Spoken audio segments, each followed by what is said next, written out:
Hello, my lovelies. I'm Jenny O, the author with no last name, and today I want to talk about copyright, publishers, and fandom. So we talked about copyright and publishers, and we've talked about copyright and fandom, and now I kind of want to merge the discussions a little bit and talk about publishers and fandom. I was reading through Tumblr, which a lot of author Twitter gets reposted to Tumblr, and I just ran across this very interesting take from a traditionally published author. And I don't want to name names because I don't think this author is the only person who believes this or espouses this in or out there on Twitter. And in fact, I think it is one of those kind of author fears. And they were espousing how after they got their traditionally published contract, they were, they're worried about copyright changing because they're worried that their publisher will publish sequels to books they've written by other authors. So let's just say you have, I wrote the, Serpent's Smile, and I haven't put out another book after Serpent Smile in several years. I'm sorry, the pandemic really got to me. And there's 3 books.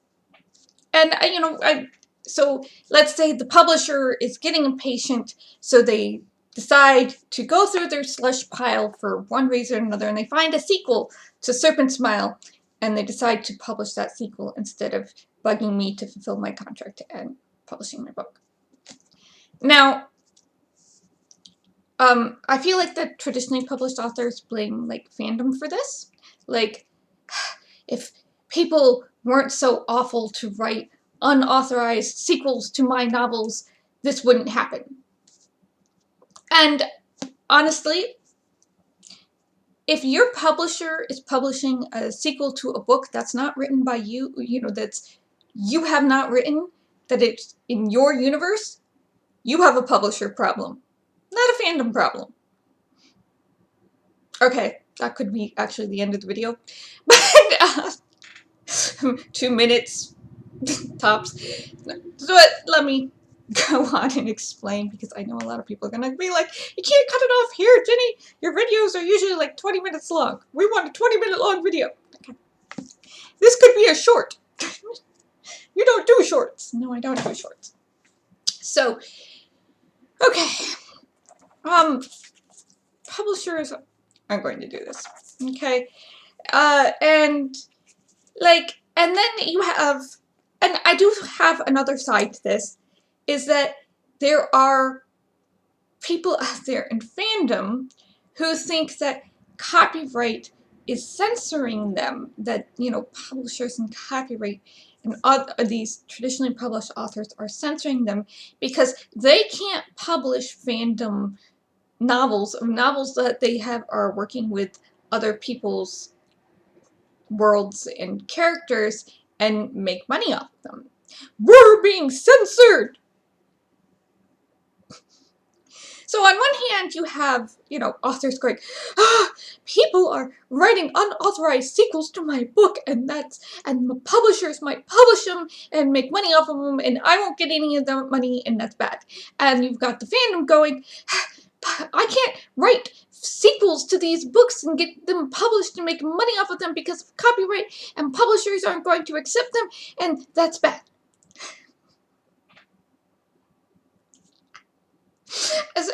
And it's all like this publisher fandom copyright. I'm sitting here laughing because it is so ridiculous that it's a fear. And I get it's a fear, and it's an irrational fear, and it doesn't mean it's less worse of a fear than it is, because there is this boogeyman that the publisher, if you don't finish your books in a timely manner, will just find somebody else to do it. But if that was the case, honestly, George R.R. Martin off his own series a long time ago. If, you know, there, look. This came out like 10 years ago. I haven't even read it yet because I'm just like, I don't want to get invested in this if he is going to kick the bucket before he finishes the last 2 books. They're just sitting up here on my shelf collecting dust. You know, it's ridiculous. Okay, so here's the thing. Alright, so publishers aren't out there seeking other authors to write sequels to books they've already published. They aren't seeking authors to write more Harry Potter other than J.K. Rowling. Though, you know, they might be better off looking for somebody else. But they're not going to do it. They're not, you know, only because Herbert is dead are there other authors writing in Herbert's universe. Okay? Herbert's no longer around to write for us. But they want to write more, you know, they want to have more in the Dune universe because Dune sells. So they have hired, I think it was Kevin J. Anderson, to write licensed fiction with, I think, Herbert's son to get more Dune. And that's why we have more Dune. They're not asking somebody else to write Ben Bova books other than Ben Bova. If you think your publisher wants to publish books not written in your universe, but not written by you, you have a publisher problem, and you might want to think about switching publishers to a publisher who's not going to do that. Most publishers, and I say this with a whole lot of love, don't want to deal with franchising issues. They just don't want to deal with it. They don't want to deal with licensed work. The rights and the paying out everybody in that universe and the rights in that universe and keeping everything straight and going on, they just don't want to deal with it. And most, I'm sorry to burst anybody's bubble while saying this, but most book series, well, you might be selling $20,000 to $30,000 per book in the first month, don't have the cultural pull to create a franchised, licensed, expanded universe off of them.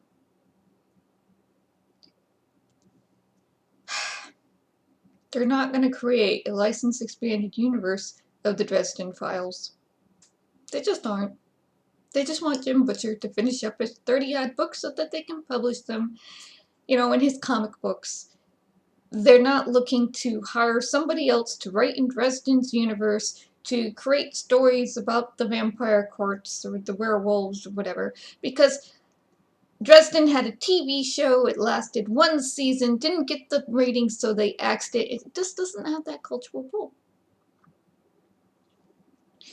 I don't even think Sanderson has that cultural pull. Sanderson might try it, but he'll do it on his own to like a Kickstarter or something. Because he has enough fans he can do that, but he doesn't have that cultural pull. The people that are making franchised type content, Star Wars, Star Trek,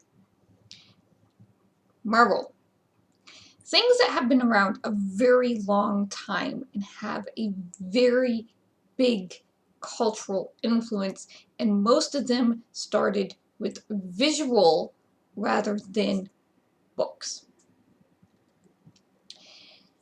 Now, let's talk about the other side of this. I'm being censored! You're not being censored. So, as soon as somebody starts bringing up they're being censored because they can't write, say, in my werewolf post-apocalyptic future with my characters without, you know, me coming and going, no, DMCA, no, DMCA, you can't do that.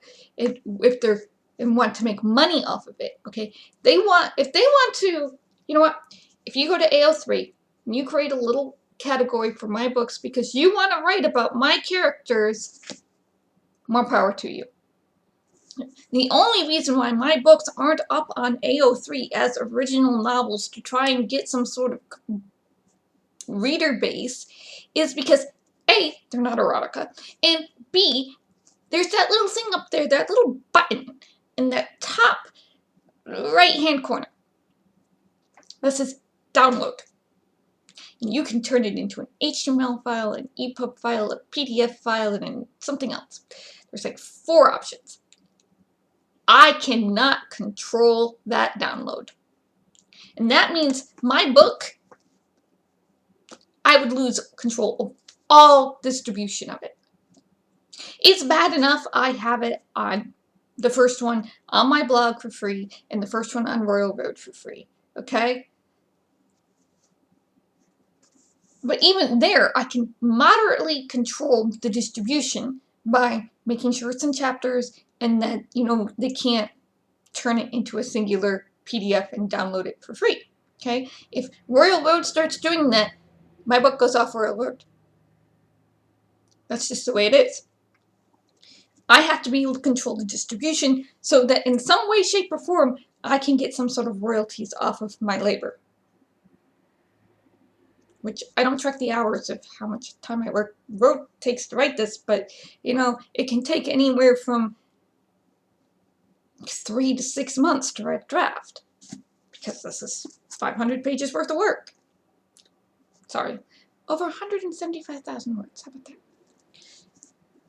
That doesn't include editing, creating the cover, formatting. So if you want to go to AO3 and you want to write in my world, go ahead. But the moment you start crying censorship, because I'm not good, if you decide to write a sequel and post it up on Amazon, and I go, no, DMCA you because you didn't, A, didn't ask, B, didn't pay me any money for it. Obviously, you're not buying licensing rights off of me. And C, come on, that's just rude. I can't make money off this. How do you expect to make money off of this, really? But so, you know, the moment you start making money off of it, that's what you care about. You don't care about copyright. You don't care about plagiarism. You don't care about, you know, censorship. You care about the money. You want to try to make money off of somebody else's initial creative labor.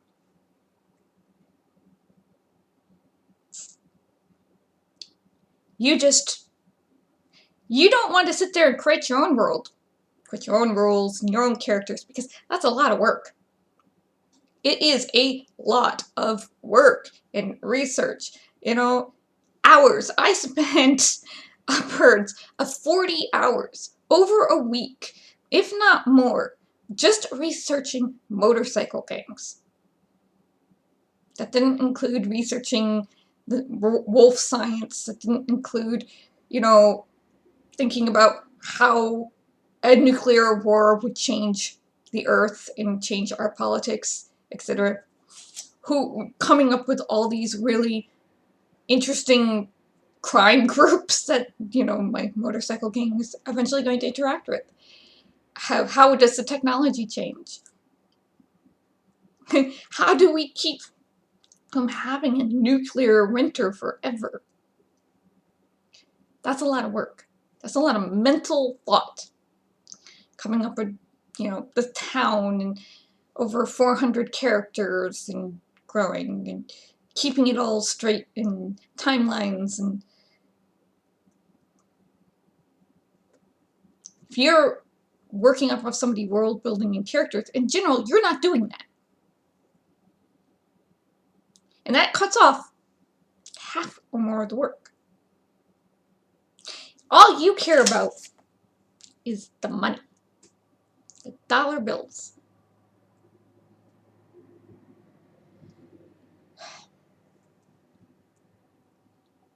It's not censorship. Because, look, like I said, you want to write in my universe, because I haven't written it in a while, or you want to write in somebody else's universe. You want to write in Harry Potter.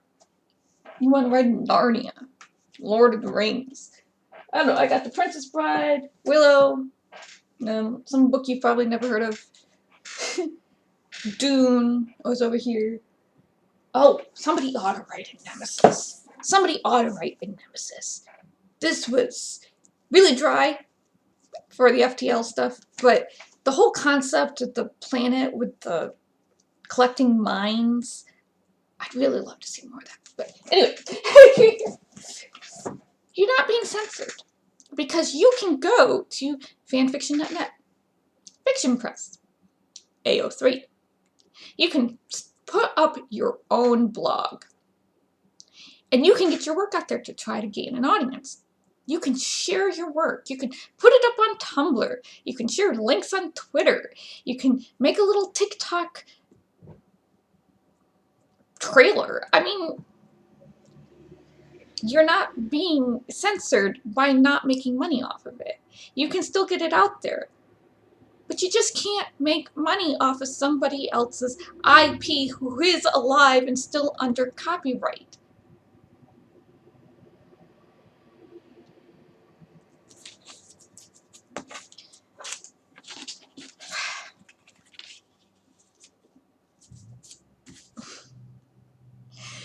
Look, in my experience in fandom, I've said this before, I said it in the last video, but in my experience in fandom, most people are not trying to make their work canon compliant enough to be considered a sequel, or even to be considered, you know, some part of something that could be turned into a canonical work.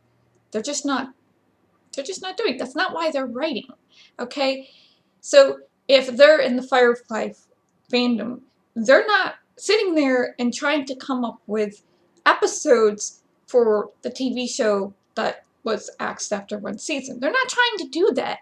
In general, they're writing some sort of alternate universe or some sort of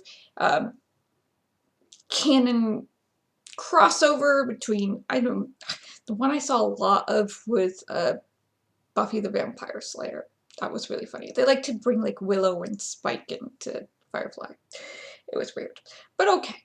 Or you're working, like Super Hulock was a thing for a while. You're working with taking some sort of canon divergence, or you're just working on, like, you have this pairing that you ship, you really love them and you just want stories about them, and the canon's not giving you what you want in the stories about them.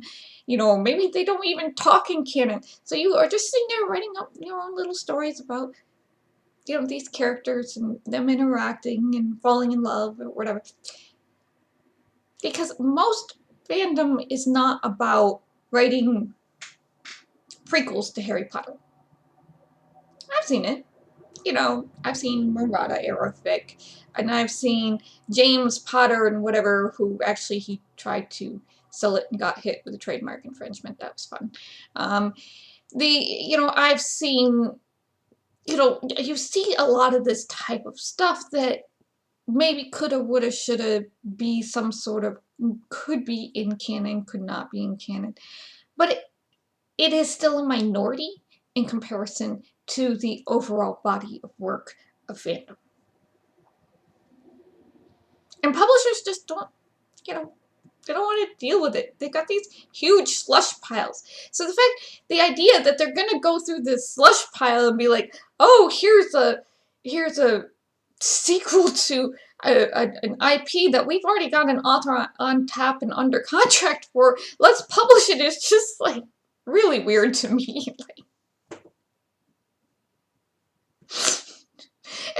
I laugh because, you know, most publishers aren't even going through their slush piles. They want the agents to deal with the slush, to take that commission to give to the editors, and the editors, they're not and they're wanting their authors already on tap to give them more if, you know, they sell well. You know, the average author sells 3 books, but, you know, that's just one of those statistics. So Nora Roberts is outside the norm and should not be counted. Stephen King outside the norm should not be counted. You know, that type of thing. But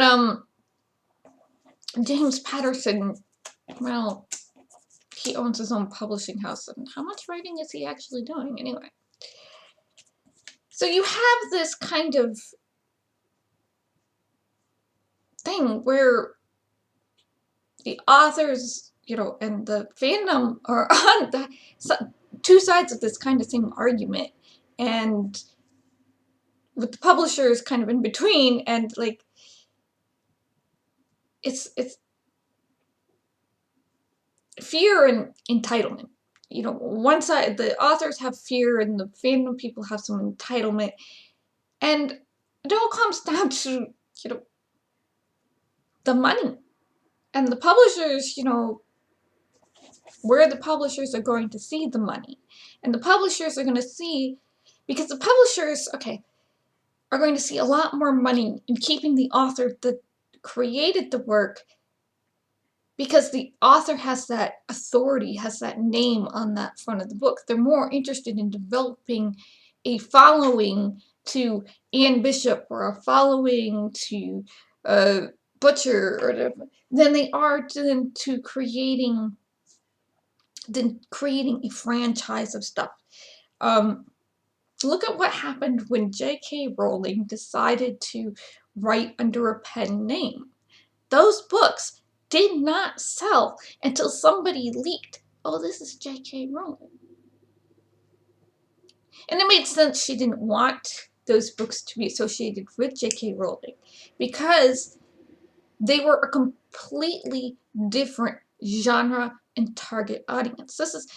But usually what happens is an author, if they're doing a different target audience, especially if they're like a woman author, they'll go from Victoria Schwab in young adult, I think that's what her name is, to V.E. Schwab in adult. So they'll have the same, you know, type of name, so, but there'll be, you know, just variations of the name so that they still have that kind of author brand. Oh, if you want to read my stuff in young adult, you need this name, and if you want to read my stuff in adult, you just, you know, go look for my last name with my first initials. So they don't make that big difference, you know.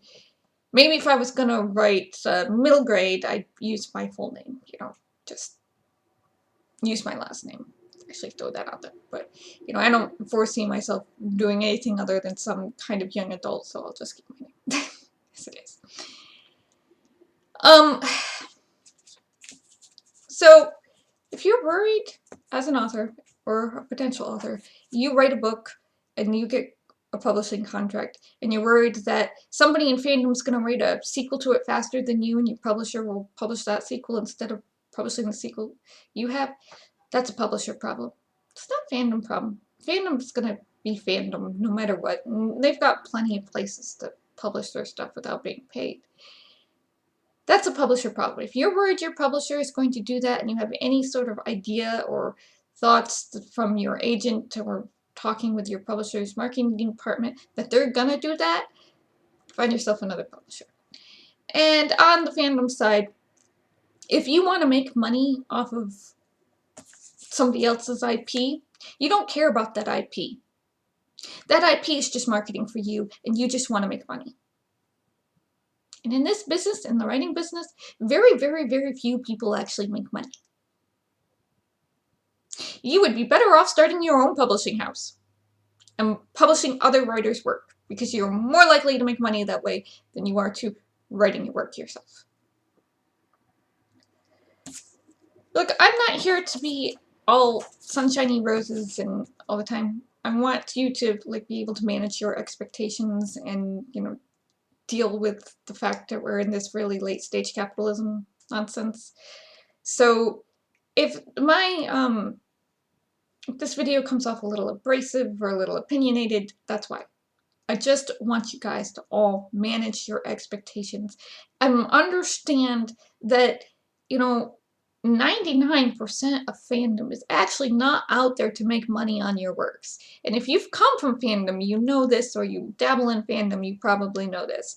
But if you're not used to the concept of fandom, you might not know this, and you might actually be afraid that the publisher is going to pick up some, a sequel written in your. And if you have been in fandom and you're still afraid of this, I'm a little worried about you. But but if you just realize that you might be selling a lot of books and you might be getting those nice back paychecks and stuff for your royalties. This doesn't mean that your books have the cultural impetus that publisher is going to want franchise. And somebody else can put a book up on Patreon and make money off of it. That does. Writing is a hard business, guys. So, take care of yourselves. Bless. Stay safe.